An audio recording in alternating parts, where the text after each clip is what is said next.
with answers and fears. You're welcome here. Yes, you're welcome here. Yes, you're welcome here.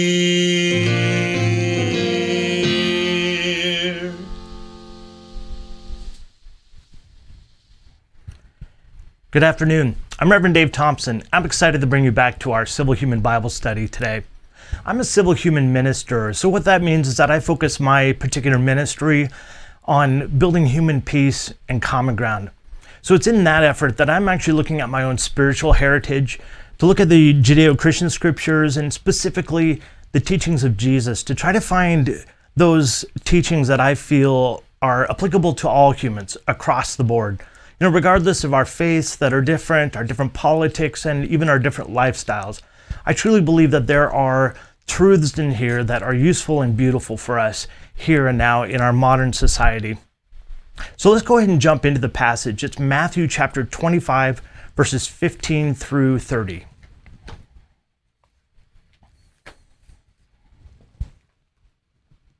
Starting with verse 14. For the kingdom of heaven is like a man traveling to a far country, who called his own servants and delivered his goods to them. And to one he gave 5 talents, to another 2, and to another 1, to each according to his own ability, and immediately he went on his journey. Then he who had received the 5 talents went and traded with them, and made another 5 talents. And likewise, he who had received 2 gained 2 more. But he who had received 1 went and dug a hole in the ground and hid his Lord's money. After a long time, the Lord of those servants came and settled accounts with them. So when he had received 5 talents so when the one who had received 5 talents came and brought 5 other talents, saying, Lord, you delivered to me 5 talents. Look, I have gained 5 more talents besides them. His Lord said to him, well done, good and faithful servant. You were faithful over a few things, I will make you ruler over many things. Enter into the joy of your Lord. He also who had received 2 talents came and said, Lord, you delivered to me 2 talents. Look, I have gained 2 more talents besides them. His Lord said to him, well done, good and faithful servant. You have been faithful over a few things, I will make you ruler over many things. Enter into the joy of the Lord. Then he who had received the 1 talent came and said, Lord, I knew you to be a hard man, reaping where you have not sown and gathering where you have not scattered seed. And I was afraid and went and hid your talent in the ground. Look, there you have what is yours. But his Lord answered and said to him, you wicked and lazy servant, you knew that I reap where I do not sow and gather where I have not scattered seed. Therefore, you ought to have deposited my money with the bankers, and at my coming I would have received back my own interest. Therefore take the talents from him and give it to those who has 10 talents. For to everyone who has more will be given, and he who has abundance, and will be given in abundance. But from him who does not have, even what he has will be taken away. So that is quite a parable, right? So this is I'm going to set up a little bit of about what's going on right now in this conversation and this particular section of the account of Jesus. So right now, Jesus has left the capital city of Jerusalem. This is towards the end of his story, the account of Jesus. And this is just before he's going to be betrayed and given over to the religious leaders to be killed and crucified. Right now, it's kind of in between the larger part of his ministry and when he's going to have to suffer at the hands of the religious leaders. And he's foretelling to his disciples, look, all of this wonderful, beautiful temple that you see, it's all going to be demolished. And then eventually I'm going to come back. And they ask him, okay, well, when is this going to happen? What's that look like? What are you talking about? And so he goes through and provides some conversation about what to look for in the end of the world and what to look for his coming return. And so now we're in a particular parable, which is another word for story, where we're looking at the life of Jesus to try to ascertain what he's talking about right here. And one of the things that I want to point out here is, as a parable, it can be difficult sometimes to interpret what's going on, and especially since it's written in an ancient language. So I want to walk through the parable and this particular story one by one to see what in the world Jesus is talking about, first of all. And second, if it has any application to us 2,000 years removed today. So first of all, what's going on? What's this parable? So we have a wealthy homeowner who has servants, probably is very wealthy with a lot of land back then. All we know is that he's very well-to-do, and he wants to go on a walkabout or on a journey. We don't know where or why, he just does. And so he gathers to him 3 servants and says, I'm going to leave you with my money, so do with it what you need to be responsible as a servant. So he gives one servant, for whatever reason, he ends up giving different amounts to different servants. So the first one, he gives 5, they say, talents. I'll talk about what that is in just a second.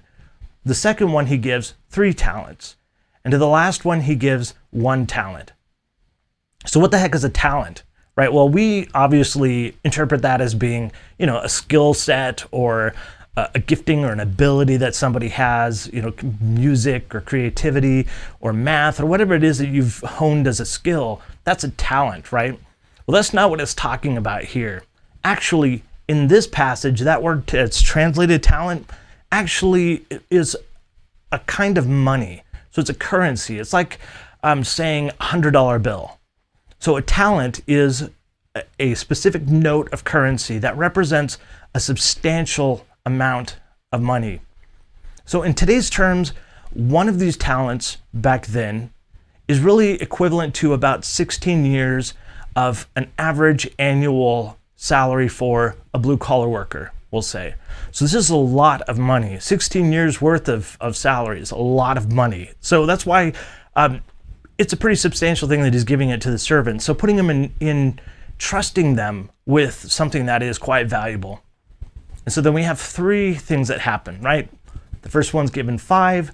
He puts it immediately to work. We don't know what that means, but essentially, or how he does that, but essentially it means that he's, invested in a business or done something that turned around a return that was the same amount that he had. So basically he doubled his earnings or what he was given. And so the second one who had 3 talents does exactly the same thing. He takes the 3 talents, invests it, doubles it, returns back. And then we have the one who's given just 1 talent. Now that's, 16 years worth of salary, so that's quite a bit of money.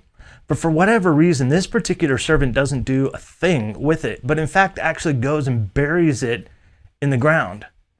And then in this story, we have this master or this owner of this large estate come back and approach his servants to basically square away the books.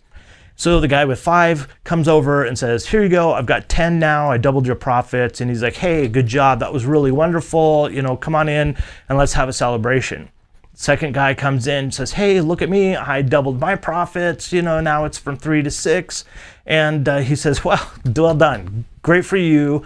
I'm going to put you, and he also says this to the first one, I'm going to put you both in charge of a lot more money because you've been responsible, right? Faithful and loyal and doing what you're supposed to do and not being lazy.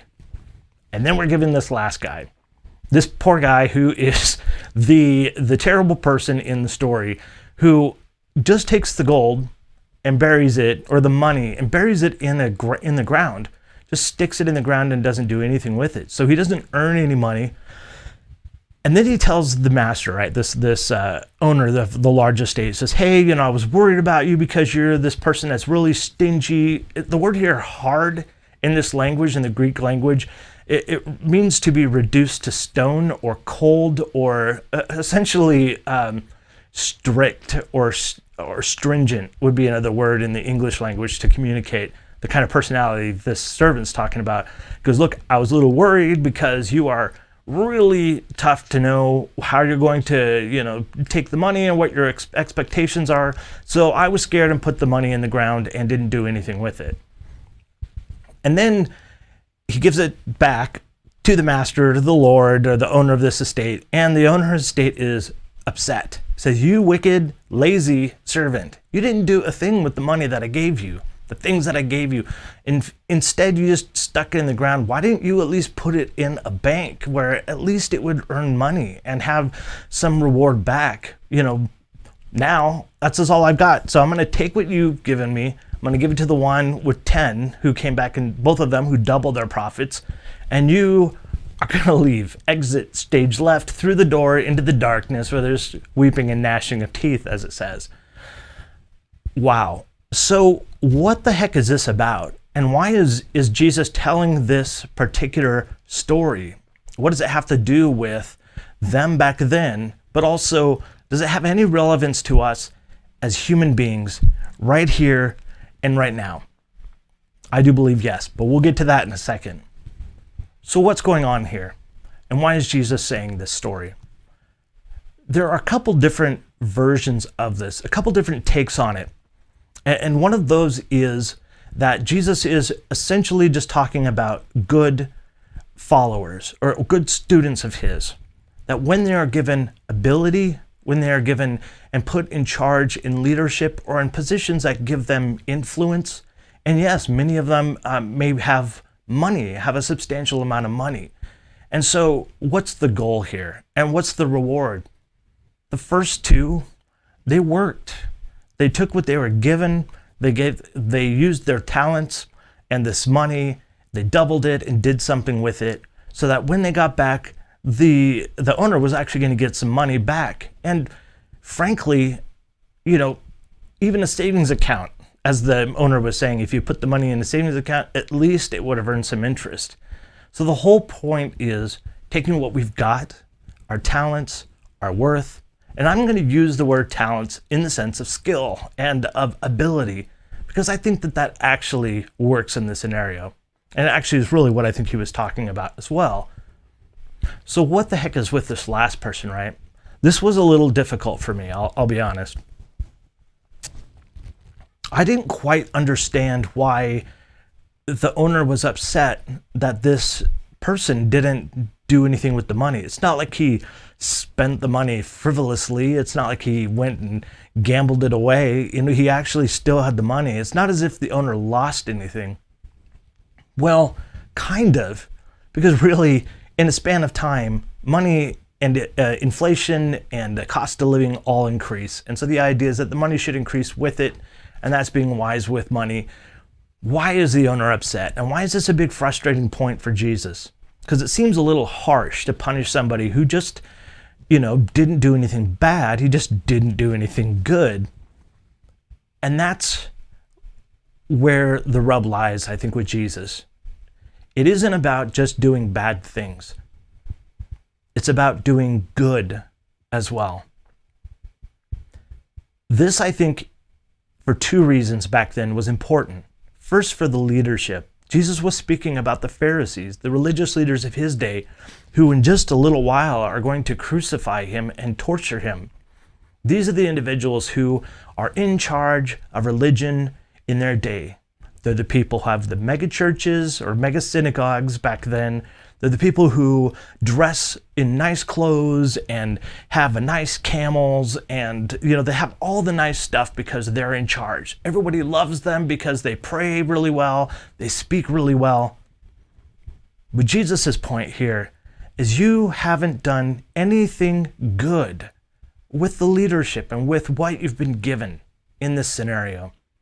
And so Jesus is really reprimanding the leadership and saying, you've been given position, you've been given intellect and education and awareness of what needs to happen.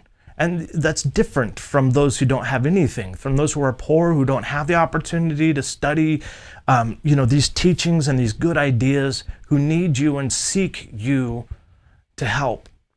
And you haven't done anything.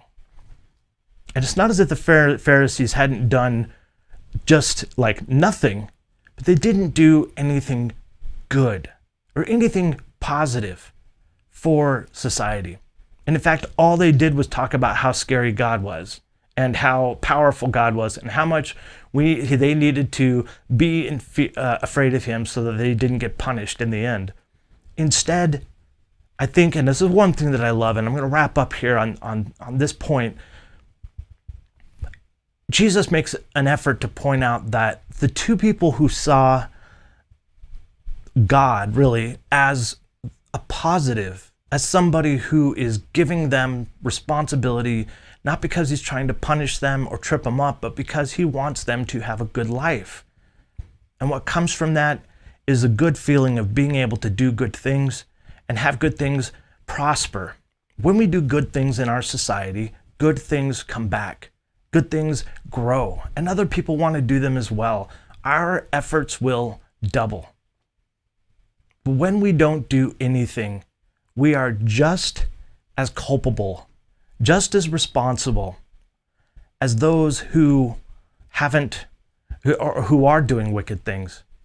When we remain silent, we essentially enable individuals to continue.